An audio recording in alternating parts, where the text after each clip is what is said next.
Eh bien bonjour à toutes et à tous, aujourd'hui on se retrouve pour une nouvelle vidéo, donc la vidéo que je vous avais dit sur ma petite série Kid Vlog. Donc voilà, cette vidéo risque d'être franchement assez courte parce que je n'ai pas forcément beaucoup de matériel à présenter, tout simplement. Mais voilà, pour commencer, voilà, au niveau de la connexion, voilà. Bon vieux câble de cuivre, ADSL, hop, parce que j'ai utilisé la prise de la box pour faire une rallonge parce que le câble il va pas plus loin que là, alors que la box elle est là. Donc j'ai ce petit onduleur, donc il y a un Eaton Ellipse Echo 650, donc il est USB, donc 650 volts ampères, donc ça fait 400 watts, donc ça va. Donc là ensuite il y a tout le bordel derrière. Voilà, c'est un sacré bordel. J'ai aussi un second onduleur, donc celui-là il manque juste la batterie, mais j'ai pas de sous en ce moment pour payer la batterie. J'en ai encore un là-bas. Donc voilà. Donc ici, on est sur un intranet, donc voilà, qui est géré par un petit routeur à la con là. Donc tout ça c'est les serveurs, et donc ça c'est l'ordinateur qui sera relié. Donc le câble il va là, hop, le câble il est là. Donc ce câble permet de contrôler mes serveurs. Sachant que avant ils étaient tous reliés sur le petit switch là, donc voilà. C'est déjà un point de sécurité en plus. Donc on est sur une box orange. Nous avons aussi un routeur Xiaomi en Wi-Fi. Je sais que c'est une connerie de relier ces deux réseaux ensemble, mais bon, moi je vois pas trop comment que je pourrais faire pour séparer deux réseaux alors que c'est le même réseau. Parce qu'il faut une agrégation de lignes pour ces serveurs, parce que la DSL à elle seule ne peut pas satisfaire le débit. La 4G Box améliore le débit, du coup, donc la 4G Box de Bouygues Telecom. Donc le câble il va là, hop, il est relié à un adaptateur gigabit, puisque quand je le connecte à la carte réseau qui est là, donc celui qui fait la distribution du réseau, on voit pas grand chose. Mais voilà, donc cette carte de réseau là, elle fait la distribution du réseau avec la box qui est connectée sur le dernier port de la carte. Donc j'utilise OpenMPTCP router. Donc avec moi, je sais pas pourquoi, c'est pas stable du tout. Faudrait que je passe sur du Cisco en agrégation de ligne, mais bon, pour l'instant, il faut avoir les moyens. Donc on se contente d'avoir des petits 1 minute de down time chaque jour et de le redémarrer tous les jours aussi par la même occasion, du coup.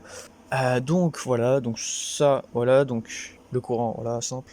Donc là, ici, c'est tout ce qui m'ont borné au niveau de mon ordi. Je vous ferai une vidéo setup sur ça. Alors, présentons ces petits serveurs. Ce petit serveur là, HP, c'est le HPE, donc HP Enterprise. Moi je le dis comme ça, mais normalement c'est HP. Polyant DL360 génération 7. Donc je l'ai payé, enfin mon père l'a payé 180 € avec les frais de port. Ça fait pas mal par rapport à celui-là qui a été payé. Donc là on a du 300 et 500 Go, mais les partitions sont faites avec du 320 Go, l'hébergement des sites internet. Et la machine sous Windows 10 Server, enfin Windows Server 2016. Ici nous avons l'autre ESXi, ainsi que d'autres machines virtuelles. Donc là, ce disque dur là, il est pour les images ISO. Là, il n'y en a pas. Donc là, c'est deux disques durs. Donc il y en a un qui est à semi-HS, mais c'est juste pour du stockage personnel. Je me ferai une machine rien que pour moi en point de vue NAS.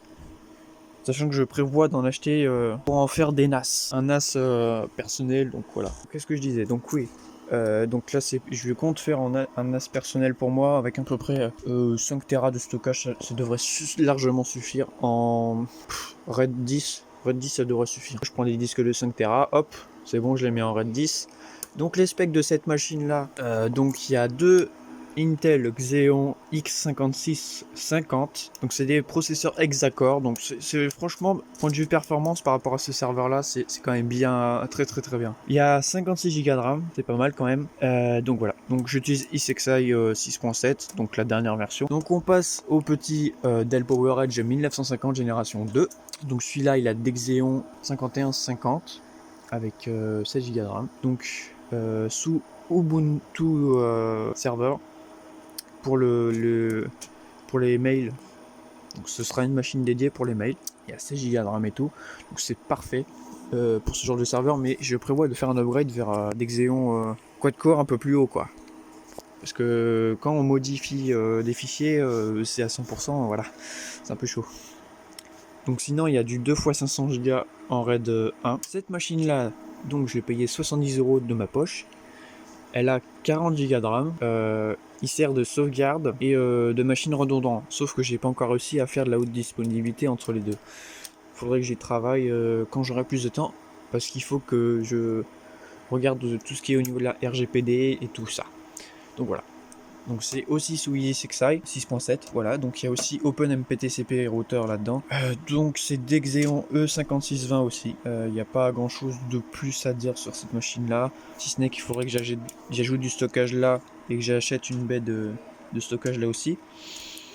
Donc maintenant on va passer à ce petit switch, donc qui est un switch HP ProCurve 2650. Il me semble qu'il est manageable, enfin je sais pas trop, j'ai pas le câble pour le manager. Donc c'est du 10-100 mégabits. Donc là c'est du 48 ports, je l'ai payé ça 30 € alors que voilà, j'ai payé le plus cher en frais de port que le switch lui-même. Donc il y a deux liens montants, enfin un lien montant et descendant, sauf que les deux sont réglés sur montant. Voilà. Donc ici c'est deux ports SFP+. Donc si vous n'avez pas de port SFP+, il y a les ports gigabit Ethernet. Voilà. Donc c'est un switch qui fonctionne très très bien, il fait très très bien son travail. Donc voilà un peu l'arrière quoi. C'est tout simple, voilà. Donc là il y a le port pour la console. Donc on va finir par ce petit switch, donc qui est un Netgear ProSafe. Donc c'est du gigabit 16 ports. Donc très pratique pour faire des transferts, des gros transferts, voilà. Donc j'espère que cette vidéo vous aura plu. Moi j'ai bien aimé la faire, voilà, même si c'était court, mais j'aime bien expliquer mon matériel aux autres. Donc je tiens à souligner que je n'ai pas beaucoup de connaissances en réseau, mais j'essaye d'améliorer mes connaissances en réseau. Donc voilà. Si vous voulez que je fasse une vidéo sur comment est l'intérieur d'un serveur, je vous en ferai une, il n'y a aucun problème pour moi. Il suffit juste de le dire en commentaire. Voilà. Donc sur ce, moi je vous dis ciao ciao pour une prochaine vidéo. N'hésitez pas à liker, partager et commenter, dire si elle vous a plu. Ciao ciao tout le monde.